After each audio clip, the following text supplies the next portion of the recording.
ம மக்களோட தேவை என்னவா இருக்குது அப்படின்னா, இன்றைக்கி ஒருத்தரோட அழிவில் தான் ஒருத்தரோட சந்தோஷமாக இருக்குது. அந்த ஒரு விஷயத்துக்கு தான் இந்த மாந்திரிக கலை இன்றைக்கி தேடி போயிட்டுருக்காங்க. திருட்டு மாங்காய் அப்படின்னாலே பொதுவாக ருசி ஜாஸ்தி. ஏற்ற வீட்டு பொண்டாட்டி, பக்கத்து வீட்டு ஆண்டி, இல்லாட்டி ஊராம் வீட்டு புருஷன், இந்த மாதிரி ஆளுங்களை வசியம் பண்ணி வச்சுக்கிறதுக்கு தான் மாந்திரிகர்கள் இருக்காங்க. ஒரு 100 கால் வருதுன்னா அதை பார்த்தீங்கன்னா ஒரு 70 கால் யாராக இருக்காங்க அப்படின்னாக்கா, இப்போ நீங்கள் இந்த சொல்கிற திருட்டுமாங்க சம்மந்தப்பட்ட விஷயத்தை தான் கேட்குறேன். அடுத்தவன் பொண்டாட்டி நம்ம வசியம் பண்ணி வச்சுக்கிறது, இல்லை அடுத்தவன் புருஷனை வசியம் பண்ணி வச்சுக்கிறது, இது வேணா அப்போதைக்கு தற்சமயத்துக்கு வேணா அது உங்களுக்கு சுகத்தை கொடுக்குமோ ஒழிய. மாமியார் என்ன பண்ணுவாங்கன்னா, நம்ம என்றைக்குமே இந்த வீட்டில் நம்ம தான் கை ஓங்கி இருக்கணும்னு சொல்லிட்டு பசங்களை டம்மியாக்கி தான் கண்ட்ரோலில் வைக்கிற மாமியாருங்க நிறைய பேர் இருக்காங்க. சில பேர் செக்ஸ் வரி பிடிச்சிக்கிட்டு அந்த பொண்ணுங்களை மிஸ்யூஸ் பண்ணுறது இல்லையா, நிறையா காசை வாங்கிக்கிட்டு நீ தலையில் மையத்தடவு, இந்த தகடை தூக்கி வாசலில் கட்டு அப்படின்னு சொல்லிட்டு நிறைய உருட்டிட்டு இருக்காங்க.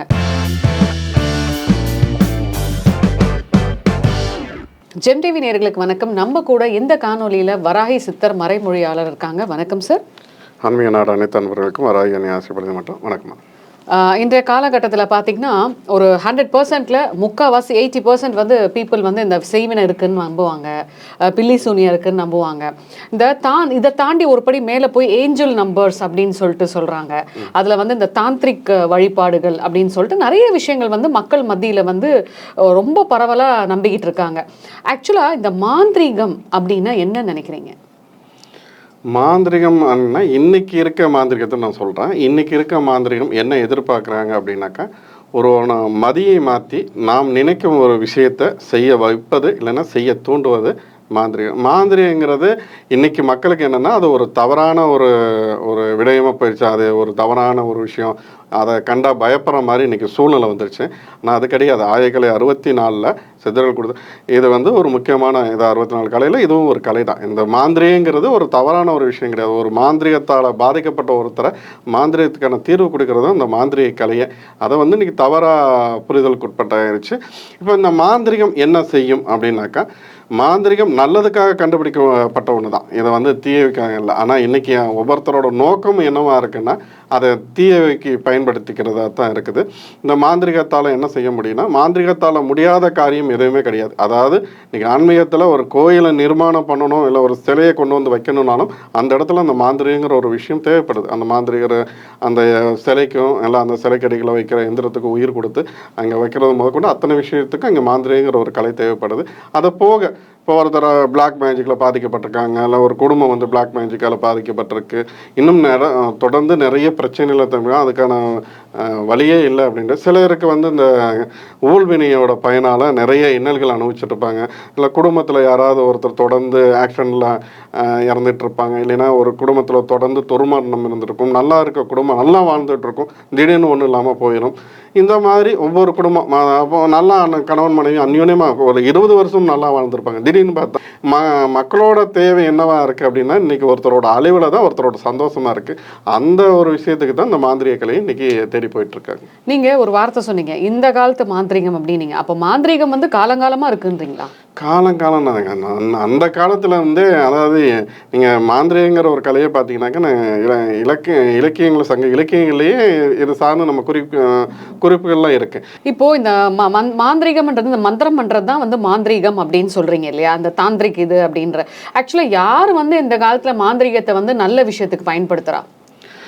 இல்லை, அது ஒவ்வொருத்தரோட யார் எதுக்காக இப்போ ஒருத்தரை நாடி போகிறாங்க, அவங்களோட தேவை என்னங்கிறது பொறுத்திருக்கு. இப்போ ஒரு கணவன் மனைவி பிரிஞ்சிருக்காங்கன்னு வச்சுங்களேன். இப்போ ஏதோ ஒரு ஊழ்வினை பயனால் அவங்க குடும்பம் சண்டை சச்சரவால் பிரிஞ்சிருக்கும். இப்போ அந்த மாதிரி இருக்கிறவங்க, இல்லை அதாவது தன்னோட குடும்பத்தில் ஏதாவது துக்கக்காரியம் தொடர்ந்து நடந்துகிட்டு இருக்குன்னு தன்னோட குடும்பத்தில் நல்லா இருக்கணும்ன்ட்டு, அப்போது யாரெல்லாம் நீங்கள் மாந்திரிகம் அவங்களுக்கான தேடல் இருக்குங்கிறதுனால நான் அதை சொல்கிறேன்.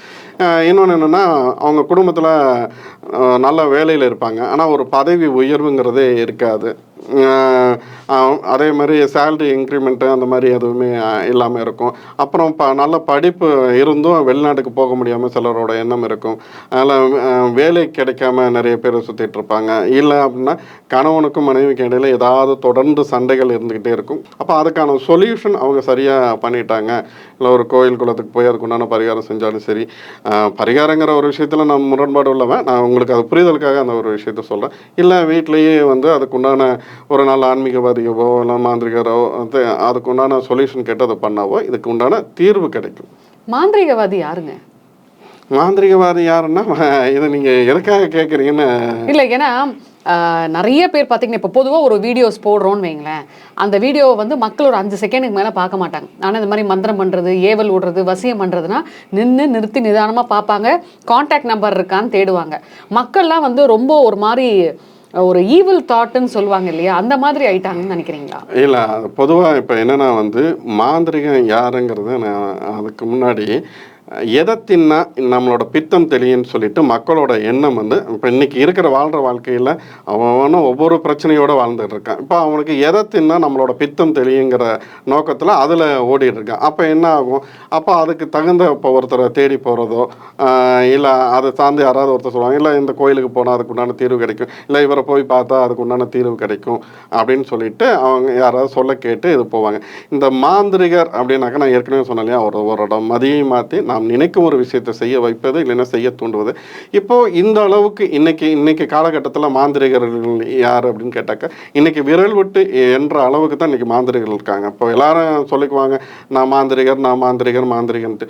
இப்போ மாந்திரிகங்கிற ஒரு கலையை வந்து ஒரு இன்னைக்கு பேசும்படி போடலாம், இல்லைன்னா பிறலால் இது ஒரு மாயை, இதில் ஒன்றும் இல்லை, சில பேர் வந்து இதை பொய் அப்படின்னு சொல்கிற அளவுக்கு இன்னைக்கு சில பேர் வந்து கொண்டு வந்து விட்டாங்க. தெரிந்து செய்த பாவத்துக்கு இங்கே பரிகாரமே கிடையாது. தெரியாத செய்த ஒரு விஷயத்துக்கு இங்கே பரிகாரம் உண்டானா பரிகாரம் உண்டு. இப்போ பரிகாரம் என்ன, மழை பெய்யுதுங்கிறது உள்வினை கர்மா. அந்த மழை பெய்யும் போது அதுக்காண்டி வந்து நம்ம வீட்லேயும் முடங்கி இருந்துருவோமா, அப்போ நம்ம வெளியில் போகணும். வெளியே போகிறதுக்கு என்ன பண்ணுவோம், ஒரு கொடையை எடுத்துகிட்டு போவோம். அதே மாதிரி தான் இந்த கொடை மாதிரி தான் இந்த மாந்திரிகம். நமக்கான பிரச்சனைகள் நீ வாழணும்னு இருக்குது, அதில் வந்து ஒரு சொல்யூஷன் வேணும், இல்லைன்னா வந்து நம்ம அதை தற்காத்துக்கணும். நம்ம தற்காத்துக்கிட்டு நம்ம வாழணும்னா அதுக்கு தான் இந்த மாந்திரிகர் தேடி போகிறாங்க. திருட்டு மாங்காய் அப்படின்னாலே பொதுவாக ருசி ஜாஸ்தி. ஏற்ற வீட்டு பொண்டாட்டி, பக்கத்து வீட்டு ஆண்டி, இல்லாட்டி வந்து ஊராம் வீட்டு புருஷன், இந்த மாதிரி ஆளுங்களை வந்து வசியம் பண்ணி வச்சுக்கிறதுக்கு தான் மாந்திரிகர்கள் இருக்காங்க. அவங்க கிட்ட போட கேட்டால் என்ன சொல்லுவாங்க, நாங்கள் அதெல்லாம் பண்ண மாட்டோம்ப்பா, நாங்கள் வந்து பியோர் ஒயிட் மேஜிக் தான் பண்ணுவோம் அப்படின்வாங்க. ஆனால் பண்ணுறது அத்தனையும் உருட்டு, அத்தனையும் பிளாக் மேஜிக்கு. இல்லை அப்படி இருக்காங்களா? இப்போ நீங்கள் சொல்கிறது அது மாந்திரிகரையும் குறை சொல்லலாம், மாந்திரிகரை தேடி போகிறவங்களையும் குறை சொல்லலாம். இப்போ 2 பக்கமே இது இருக்குது. இப்போது இன்றைக்கி தேடி போகிறவங்களில் ஒரு 100 பேர், இப்போ எல்லாருக்கும் நம்ம சர்டிஃபிகேட் இங்கே நம்ம யாருக்கும் நம்ம கொடுக்க முடியாது, அவங்கவுங்க இது சார்ந்திருக்கு. இப்போ என்னை ஒருத்தர் கேட்குறாங்க, எனக்கு ஒரு 100 கால் வருதுன்னா அதை பார்த்தீங்கன்னா ஒரு 70 கால் யாராக இருக்காங்க அப்படின்னாக்கா இப்போ நீங்கள் இந்த சொல்கிற திருட்டுமாங்க சம்மந்தப்பட்ட விஷயத்தை தான் கேட்குறாங்க.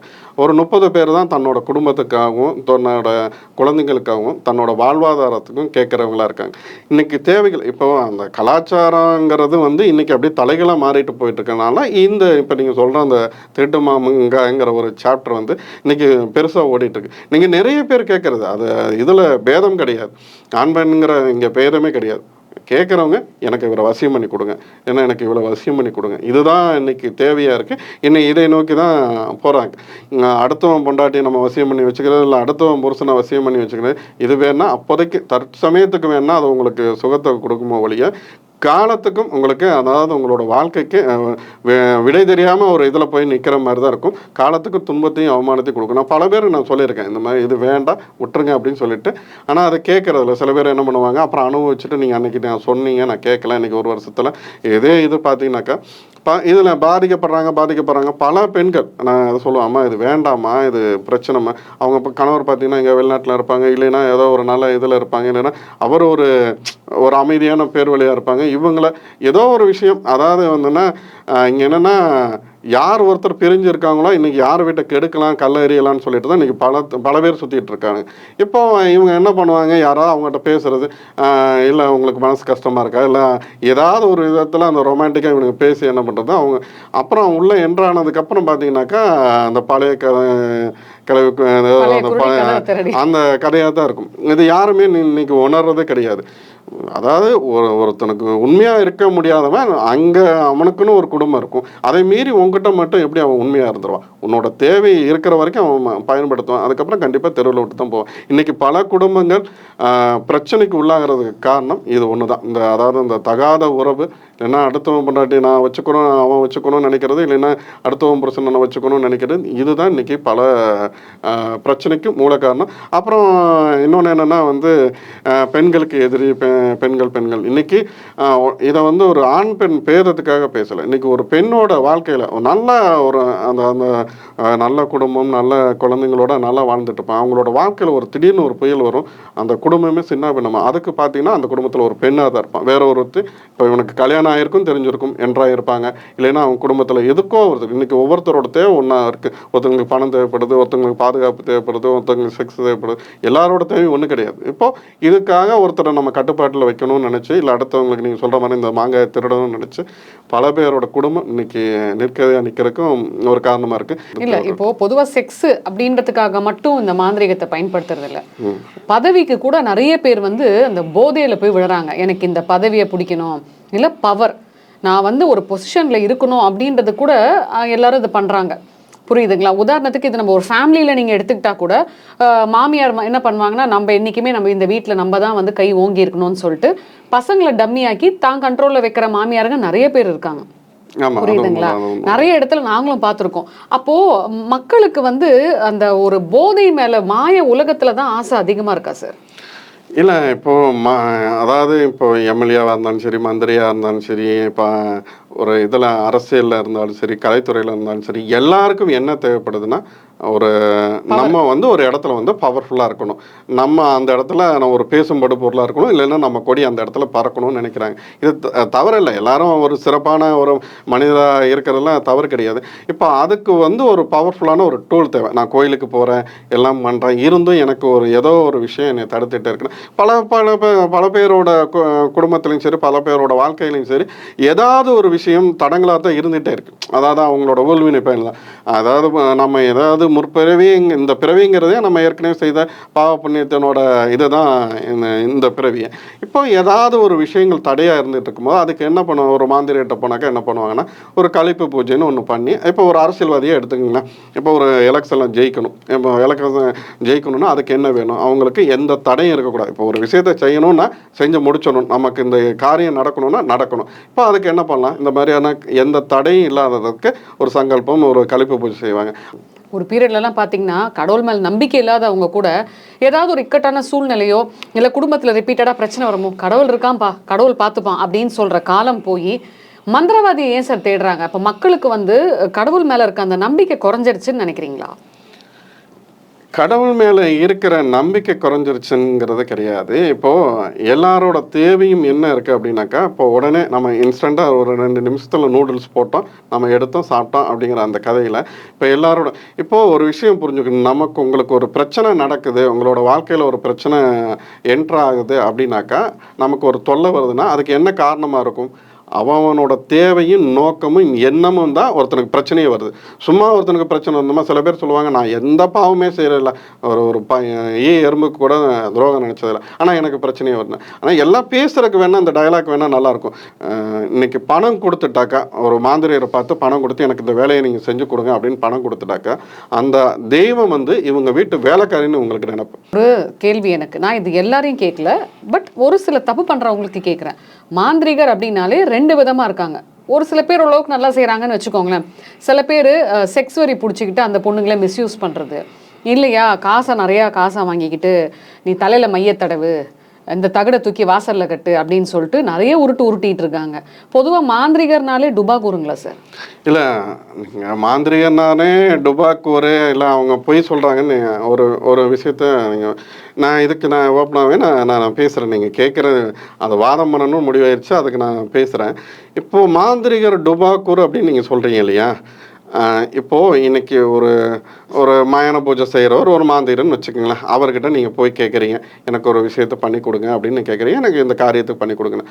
ஒரு மை கொடுக்கணுன்னா, இப்போ ஒரு மையை நம்ம இப்போ கொடுக்கணும் அப்படின்னாக்கா, இப்போ ஒரு மையை ரெடி பண்ணால் அதுக்கு உண்டான பொருள் இருக்குது, அதுக்கு உண்டான தேவைகள் இருக்குது, இப்போ அதுக்கு உண்டான பூஜைகள் பண்ணணும், இதுக்கு எல்லாமே செலவாகும்.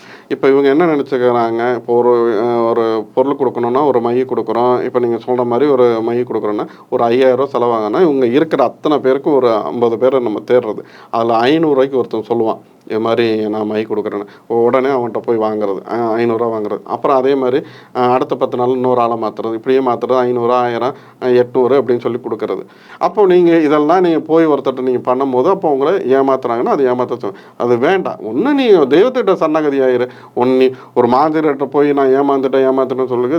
எந்த ஒரு தெய்வத்துக்கிட்டையும் ஆத்மா சரணாகதி ஆகிட்டான்னா அது போதும். அது நமக்கு உண்டான எல்லாத்தையும் நம்ம பார்த்து அதை மீறி செஞ்சுட்டு அப்புறம் அது குத்தம் இது குத்தம்னு சொல்கிறது தப்பு தான். இங்கே நம்மளோட தேவை அதை தான். நம்ம ஒருத்தரை போய் ஏங்க இதை நீங்கள் பண்ணி கொடுப்பேன் கேட்கும் போது அவங்கள்ட்ட கேட்குறது, அந்த ஒருத்தையை வசியம் பண்ணணும்னு கேட்குறது இல்லைன்னா இது. அப்போ அவன் என்ன பண்ணுவான், அவனோட காசு தேவைக்காக இந்த மாதிரி ஒரு சிலர் கையவர்கள் இருக்க தான் செய்கிறாங்க. அது எல்லாரையும் பழி சொல்கிற மாதிரி ஆயிடும். ஏன் சார், இப்போது இந்த வசியமை செய்கிறதுக்கே நிறைய பேர் இந்த தலைச்சம்புள்ளையோட மண்டவோடு எடுப்பாங்களாமே.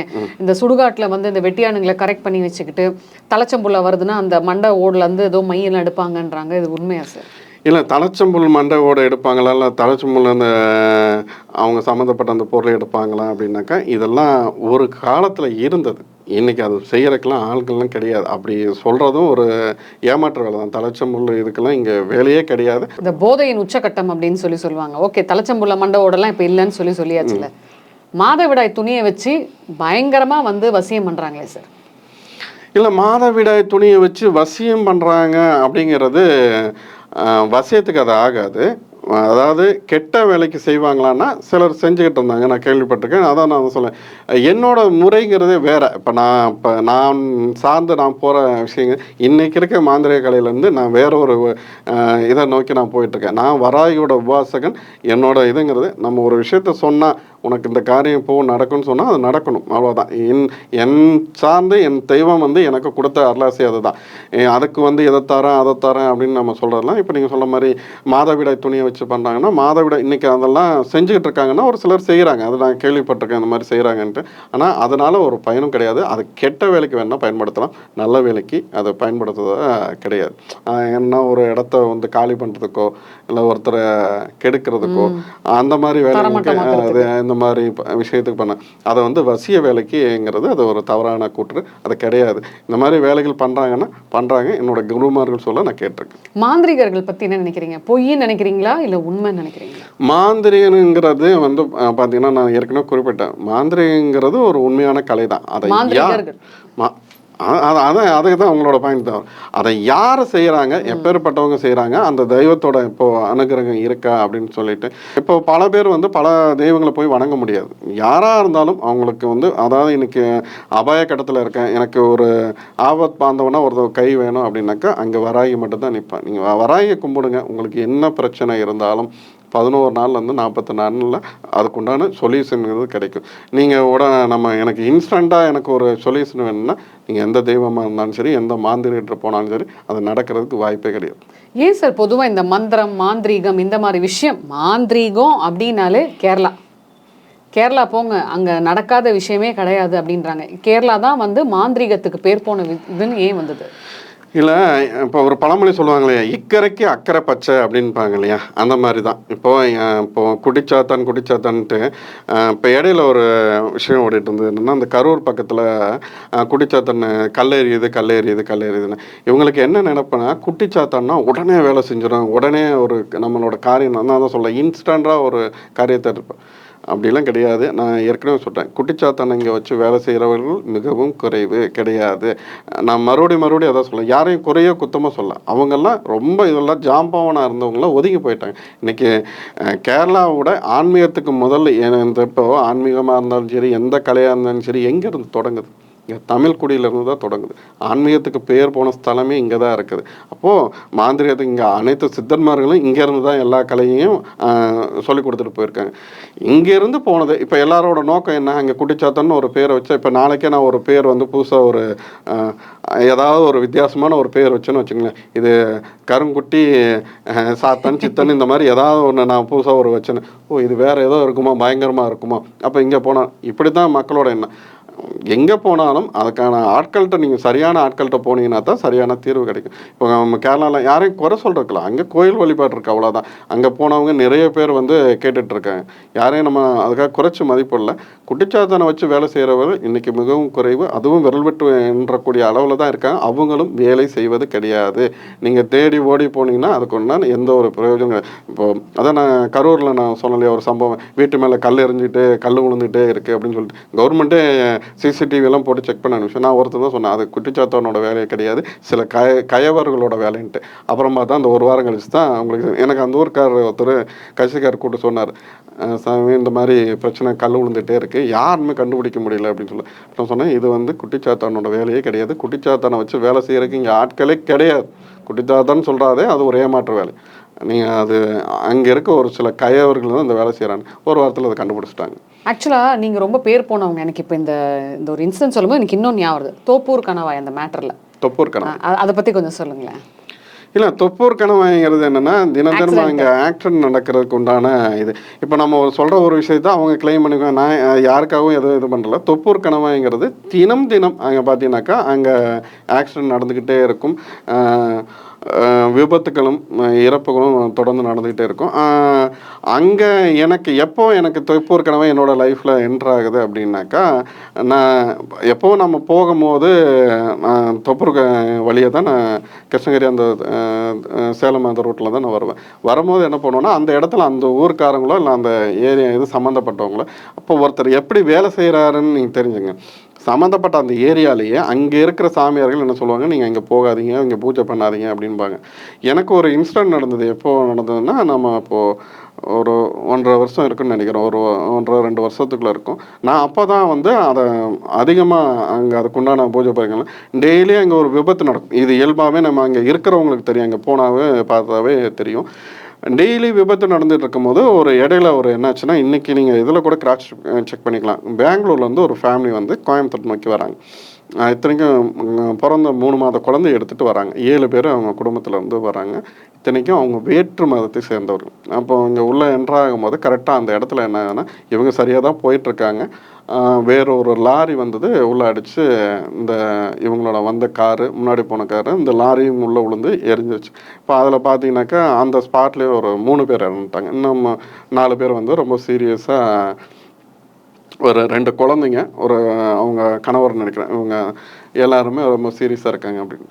நான் அன்றைக்கி நைட்டு பௌர்ணமி, அன்றைக்கி நைட்டு நான் வரேன். அங்கே வந்தோன்னே இது மாதிரி இருந்தது. அப்போ நான் என்ன பண்ணுறேன், அங்கே பூஜை பண்ணிவிட்டு, எப்போவுமே நான் ஆத்மாக்களுக்கு வந்து நான் எப்பவும் பூஜை பண்ணுறது என்னோடய வழக்கம். அங்கே இருக்கிற ஆத்மாங்களுக்கு உணவு வச்சுட்டு படையல் போட்டு நான் சாமி கும்பிட்டுட்டு அங்கேருந்து நான் கிளம்புறேன். அந்த ஆத்மா இருக்கா இல்லையான்னு ஒரு சிலர்லாம் சொல்லுவாங்க இல்லையா. அதாவது இங்கே ரியலாக நம்ம ஒரு விஷயத்தை நம்பணுன்னு நம்ம அதை அனுபவிக்கணும், நம்ம பார்க்கணும். அங்கேருந்து நான் பூஜை போட்டுட்டு நான் அங்கேருந்து கிளம்பி வந்து நான் ஒரு 3 மணிக்கு வந்து இங்கே சென்னை வந்து ரீச் ஆகிட்டோம். நான் தூங்கிட்டேன். ஒரு 5 மணிக்கு என்னை யாரோ ஒருத்தங்க எழுப்புறாங்க. என்னை யாரா எடுப்பாங்கன்னு பார்த்தா, நம்ம தூக்க கலங்க அப்போ தானே வந்து படுத்தோம். தூக்க கலந்து பார்த்தா என் முன்னாடி ஒரு லேடி நின்றுட்டு அழுதுகிட்டே இருக்கு. என்னடா லேடி நின்று, சரி ஓகே, என்னை எந்திரிச்சோன்னே எனக்கு அது ஏதோ சொல்ல வருது. நான் அதுக்கப்புறம் விட்டுட்டு நான் தண்ணி குடிச்சிட்டு வந்து படுத்துட்டேன். விட்டாச்சு, அவ்வளோதான் முடிஞ்ச விஷயம். அன்றைக்கி ஈவினிங் எனக்கு ஒரு ஃபோன் கால் வருது. என்ன அப்படின்னாக்கா, ஏன்னா நான் எனக்கு தொப்பூர் கணவாயை பற்றி நிறைய நான் பேசுவேன். அங்கே நான் பூஜை போடுறது எல்லாத்துக்குமே தெரியும். அந்த ஆத்மாக்கள் சம்மந்தப்பட்ட விஷயத்துலேயும் நிறைய நான் இதாக இருக்கிறதுனால, அப்போ எனக்கு கூப்பிட்டு அவங்க என்ன கேட்குறாங்க, ஒரு பையன் கூப்பிட்டுட்டு, சாமி இந்த தொப்பூர் இதை பற்றி நீங்கள் பேசுவீங்க, அந்த குழந்தை இறந்துருச்சுண்ணா. என்னடா எந்த குழந்தை இறந்துருச்சு அப்படின்னு. இல்லை நேற்று ஆக்சிடெண்ட் ஆச்சு இல்லையா, அந்த 3 மாத குழந்தை அது இறந்துருச்சு அப்படின்னு சொல்லிட்டு. அதை வந்து இறந்துருச்சுன்னு இப்போ சொல்கிறியடான்னு. அவங்க சேலத்தில் தான் கொண்டு அட்மிட் பண்ணியிருக்காங்க எல்லோரும், குழந்தைய இறந்துருச்சு அப்படின்னு சொல்லிட்டு. அப்புறம் என்ன சொன்னேன், சரி யாரெல்லாம் போனாங்க நீ ஃபோட்டோ அனுப்பிவிடு அப்படின்னு சொல்லி சொன்னேன். அவன் வருஷம் எல்லாத்தோட ஃபோட்டோ அனுப்பிவிட்டுருந்தான். அங்கே போனவங்க, அவங்க சொந்தக்காரங்க எல்லோரும் ஃபோட்டோ. அப்போ அதில் ஒரு ஃபோட்டோவை மார்க் பண்ணி இது யார் அப்படின்னு சொல்லி நான் அனுப்பிவிட்டாக்கா அந்த ஃபோட்டோவில் இருக்குது. அவன் திரும்ப உடனே எனக்கு கூப்பிட்டான், இந்த ஃபோட்டோ இன்றைக்கி இறந்த அந்த குழந்தையோட அம்மா அப்படின்ட்டு. அந்த 3 மாதம் குழந்தை இறந்து போச்சு இல்லையா, அந்த குழந்தையோட அம்மா. அந்த அம்மா தான் காலையில் என் முன்னாடி வந்து நிற்கிது. என்ன எதுக்காக வந்திருக்கு அப்படின்னு பார்த்தாக்கா, தன்னோட பெத்த தாய்க்கு தானே அதோட வேதனை தெரியும். அது இறந்துருச்சு அந்த மாதிரி. அப்போது அது வந்து தன்னோட குழந்தையை காப்பாற்ற சொல்லி வந்து நிற்கிது. எனக்கு எனக்கு அதை கேட்ட எனக்கே கண்ணில் சரியாக சனி வந்து டே இதை இப்போ வந்து சொல்கிறியா தம்பி, இதை முன்னாடி நீ சொல்லியிருக்கலாமே, இல்லைன்னா நான் எங்கேயாவது வந்திருப்பேன், இல்லை நான் உங்களை பார்த்தேன், நம்பர் பார்த்தேன், இப்போ தான் கிடச்சிது அப்படின்னு சொல்லி சொல்லிட்டேன். அப்புறம் இருந்த அந்த 3 பேரும் அவங்க நல்லபடியாக பொழைச்சி வரணும் அப்படின்னு சொல்லி, இத்தனைக்கும் அவங்க வேற்று மதத்தை சேர்ந்தவர்கள் இருந்தாலும் நம்ம மேலே கொண்ட அன்பால் அவங்க கேட்டாங்க. அவங்க 3 பேரும் மற்றபடி அவங்க நல்லபடியாக குணமாகணும்னு சொல்லிட்டு அவங்களுக்கு உண்டான பூஜை புனஸ்காரம் பண்ணேன். இன்றைக்கி நல்லபடியாக வந்து அவங்களே கூப்பிட்டு சொன்னாங்க, இப்போ நல்லா இருக்கும் அப்படின்னு. சரி ஓகே. அவங்க அந்த வேதாரண்யமா அந்த சைடு உள்ளவங்க இன்றைக்கி நல்லா இருக்கேன். அதான் இன்னொன்று என்னென்னா, அந்த பையனும் பெற்றவங்களோட பேச்சு கேட்காம கொஞ்சம் அவசரப்பட்டுட்டான். அதுவும் ஒரு இது. அந்த நம்மளோட அதான் ஊழ்வினை பயனுங்கிறது, நமக்கு எதை எப்போ நடக்கணுங்கிறது அதை இங்கே தீர்மானம் பண்ணுறது. இந்த இடத்துல டெய்லி விபத்து நடக்குதா, இதை ஆத்மாக்கள் டெய்லி அந்த ரத்தம் குடிக்குதான்னா அது நடந்துகிட்ருக்கு. அப்புறம் அதுக்கப்புறம் தான் இது இந்த மாதிரியான ஒரு விபத்துகள் நடக்கக்கூடாதுன்ட்டு நம்ம மறுபடி அமாவாசை பௌர்ணமி போகும்போது விபத்துகளே இல்லாமல் இருக்கணும்னு சொல்லிட்டு அதுக்குண்டான படைகளை போட்டு நான் செஞ்சுட்டு வரேன், ஆத்மாக்களுக்கு செஞ்சுட்டு. அதுக்கப்புறம் அந்த விபத்துங்கிறது ரொம்ப குறைய ஆரம்பிச்சு. இன்றைக்கி வரைக்கும் பார்த்தீங்கன்னா பெருசாக மெயின் ஸ்ட்ரீமில் வந்து உங்களுக்கு நியூஸே வராது. அது மாதிரி இந்த பெரிய அளவில் விபத்து நடந்துச்சு, இறந்தாங்கன்னு. சின்ன சின்ன ஆக்சிடென்ட்கள் இன்றைக்கும் நடந்துட்டு தான் இருக்குது. மற்றபடி பெருசாக எந்த ஒரு சம்பவமும் இப்போ வரைக்கும் இல்லை. இப்போ இந்த மாதிரி பூஜை புனஸ்காரம் பண்ணி அந்த மாதிரி இடத்துல வந்து பிரச்சனையை அவாய்ட் பண்ணுறேன்னு சொல்கிறீங்களா? சொசைட்டியில் நிறைய பேர் வந்து மந்திரவாதி, மாந்திரிகவாதி அப்படின்னால சூனியக்காரன், மந்திரவாதின்னு ஏன் சார் சொல்கிறாங்க? அதை பற்றி உங்கள் கருத்து என்ன? இல்லை, சூனியங்கிறது என்னென்னா வந்து முதல்ல ஒரு விஷயத்தை புரிஞ்சுக்கணும். சூனியங்கிறது யார் சூனியக்காரன்னு சொல்கிறாங்கன்னா உண்மைதான். சூனியங்கிறது என்ன? ஒன்றும் இல்லாத நிலைமை. அண்டமே வந்து ஒன்றும் இல்லாத நிலைமையில இருந்தாங்க. அதாவது இப்போ நிறைய மந்திரவாதிங்க என்ன பண்ணுறாங்கன்னா, நீங்கள் என்கிட்ட வாங்க, நான் உங்கள் லைஃப்பை மாற்றி காட்டுறேன், இந்த பூஜை பண்ணி அந்த பூஜை பண்ணி நிறைய மாந்திரிகவாதிகள் சொல்லிட்டு தான் இருக்காங்க. ஆனால் அவங்க வீட்டை வந்து அவங்க ஏன் மாற்ற மாட்டேங்கிறாங்க? இல்லாமல் அவங்க வீட்டை அவங்க மாற்றுறாங்களா இல்லையானா, இப்போ இங்கேயே நீங்கள் ஒரு விஷயத்தை புரிஞ்சுக்குங்க. ஒருத்தனோட வாழ்க்கையை உன்னால் மாற்ற முடியும்னு நினைக்கிறவனோட வாழ்க்கை மாறி இருக்குமா இல்லையா? மாறி இருக்கும் கண்டிப்பாக. அப்போ மாறலை, நீ இப்போ ஒன்றுமே இல்லாத ஒரு நிலைமை, ஒன்றுமே இல்லாத ஒருத்தன் உன்னோட லைஃப்பை எப்படி மாற்றுவான்? இங்கே இது புரிஞ்சாவே நீ ஒருத்தனை குறை சொல்கிறது இல்லை அவன் கெட்டவனா நல்லவனா இல்லை அவன் ஏமாத்துறான்னு உனக்கு புரிஞ்சிடும். இப்போ ஒரு தெய்வத்தை உபாசனை பண்ணுறவன், ஒரு தெய்வத்தோட சித்தி பெற்றவன், அவனை எந்த காலத்துலேயும் அந்த தெய்வங்கிறது வந்து அவன் ஏழையாவோ இல்லை ஒன்றும் இல்லாதவனாவோ வச்சுருக்காது. அவனுக்கு உண்டானது எல்லா தேவையும். இப்போ உடனே ஒருத்தன் செல்வ செழிப்போடு இருந்தால் தான் அவனுக்கான எல்லாம் இருக்கா அப்படிங்கிறது தெரியாது. அவனால் மாற்றத்தை கொடுக்க முடியுமா? இப்போ ஒரு இடத்துக்கு போனால் ஒரு தெய்வத்தோட வைப்ரேஷன் இருந்தாக்கா, இந்த இடத்துக்கு போனோம், இந்த இடத்துக்கு கோயிலில் போய் சாமி கும்பிட்டு வந்தோம், இந்த கடலில் நீராடணும்னா நமக்கான பயன் இருக்குது அப்படின்னாக்கா கண்டிப்பாக அது நடக்கும். இப்போ அந்த மாதிரி இவங்களுக்கு செல்வ செழிப்போட மாற்றுற அளவுக்கு அவங்களுக்கு அந்த திறமையும் அந்த தெய்வத்தோட அனுகிரகமும் இருந்தால் அவனோட வாழ்க்கையும் நல்லாயிருக்கும். நம்ம அவங்கள பார்த்தாவே முடிவு பண்ணிடலாம், இங்கே நம்ம போனாவே இங்கே நமக்கான காரியம் நடக்கும் நடக்காதுங்கிறது நம்ம தெரிஞ்சிடும். இது தெரியாமல் போய் தான் பல பேர் மாட்டிக்கிறாங்க. ஏன் நிர்வாண பூஜை கேட்குறாங்க? நிர்வாண பூஜை ஏங்க, இன்றைக்கி ஒரு விஷயம், இன்றைக்கி எல்லாருமே படித்த சமூகத்தை சேர்ந்தவங்க, இன்றைக்கி எல்லாத்துக்குமே வந்து படிப்பறிவுங்கிறது இருக்குது, ஒரு விஷயத்தை ஆராய தெரியறதுக்கு உண்டானது. நிர்வாண பூஜைங்கிறது எதுக்கு இன்றைக்கி யாருமே நிர்வாண பூஜைங்கிறது யாரும் பண்ணுறது கிடையாது. நிர்வாண பூஜை பண்ணுறான்னா அவன்லாம் காசியில் தான் இருப்பான், காசியில் போய் நிர்வாண பூஜை பண்ண அவன் இடத்துல அவன் தனிப்பட்ட அந்த உபாசனை பண்ணுறவன் நிர்வாண பூஜை பண்ணுறான்னா அது அவன் சார்ந்தது. இன்னொருத்தங்களை நிர்வாண பூஜை பண்ண சொல்கிறான்னா அவன் ஒரு 1ஆம் நம்பர் இவனாக தான் இருப்பான். அது எனக்கு இந்த வார்த்தையில் ஒதுக்குறதுல ரொம்ப கவனமாக நான் இது பண்ண வேண்டியது இருக்குது. அப்போ நீங்கள் ஒருத்தர் நிர்வாண பூஜை உன்னை பண்ண சொல்கிறான்னா அவனை சிறப்பால் எடுத்து அடிச்சுட்டு நீ அடுத்த வேலையை பாரு. நிர்வாண பூஜைக்கு நீ போகிறதுங்கிறது தவறு. நான் இந்த மாதிரி யாராவது தவறான ஒரு நோக்கத்தோடு அவங்க பழகிறான்னு நானே பல பேரை நான் கூப்பிட்டு சத்தம் போட்டிருக்கேன். என்கிட்ட சொல்லுவாங்க, இந்த மாதிரி நான் போனேன், இந்த இடத்துல இருக்கேன் சாமி, நீ முதல்ல நீ அவங்கள அனுப்புறியா இல்லையா, அங்கேருந்து இடத்த காலி பண்ண அப்படின்னு நான் பல பேருக்கு நான் இது பண்ணியிருக்கேன். இப்போது அந்த மாதிரியான ஒரு விஷயங்கிறது தவறு. அப்போ நம்ம அப்படி ஒருத்தர் நம்மளை வந்து வழி நடத்துகிறானா அப்போ அவனை நீங்கள் வெறுப்பால் அடிச்சுட்டு நீ அந்த இடத்த காலி நமக்கே அப்பேற்பட்டவங்க நம்ம அந்த இடத்துல எதுக்கு இருக்கணும்? நாளைக்கு அது எங்கே போய் முடியும்? தேவையில்லை ஒரு பிரச்சனைக்கு சொல்யூஷன் தேடி போய் அது பல பிரச்சனைக்கு இதாக வந்து முடியும். அப்போ அதை நம்ம இன்றைக்கி எல்லாருமே படித்த சமூகத்தினர் தான், அதனால் அதை யோசித்து செய்கிறது சரி. இன்றைக்கி அந்த விஷயம் இருக்கானா, நிர்வாண பூஜை இருக்கானா? கிடையாது, அனுத்திரமே கிடையாது. அப்படி யாராவது பண்ணுறாங்க இல்லை இது பண்ணுறோன்னு சொன்னாவே அது ஒரு தவறான வாதம். ஓகே, என்னோட ஒரே ஒரு கேள்வி என்னன்னா, இப்போ மாந்திரிகம் வந்து இருக்குது அப்படின்னு சொல்கிறீங்கல்ல, என்ன மாதிரியான நல்ல விஷயத்துக்கு வந்து மாந்திரிகத்தை அப்போ பயன்படுத்தலாம்? இல்லை, அதாவது மாந்திரிகம் இருக்குது அப்படின்னா நீங்கள் எல்லா விஷயத்துக்குமே நீங்கள் மாந்திரிகத்தை நீங்கள் தேடலாம். அதுக்கு உண்டான சொல்யூஷன் இருக்கானா, சொல்யூஷன் இருக்குது. இப்போ என்ன விஷயத்துக்கு தேடலான்னா, அதான் நான் தான் சொன்னேன் இல்லையா, இப்போ ஒரு குடும்பத்தில் இருக்கும் எல்லாருக்குமே எல்லாரோட நோக்கமும் தவறாக இருக்க போகிறது. ஒரு தாயோட நோக்கம் என்னவா இருக்கும்? தன் கணவன் நல்லா இருக்கணும், தன் பசங்க நல்லா இருக்கணும், தன் குடும்பம் நல்லா இருக்கணும், தன் குடும்பத்தை சுற்றி செல்வ செழிப்போட வாழணும். இதுதான் அவளோட நோக்கமாக இருக்கும். எல்லாத்துக்குமே மாந்திரிகம் தான் சொல்யூஷன்னா அது கிடையாது. நீங்கள் கும்புற தெய்வம் வந்து உங்களுக்கு அனுசரணையாக இருக்கும். இப்போ எனக்கு ஒரு மாந்திரையை நான் தேடி போக வேண்டாம், எனக்கு இருக்க எல்லா பிரச்சனையும் ஒரு தீர்வு வேணும்னா ஒரே விஷயம்தான்.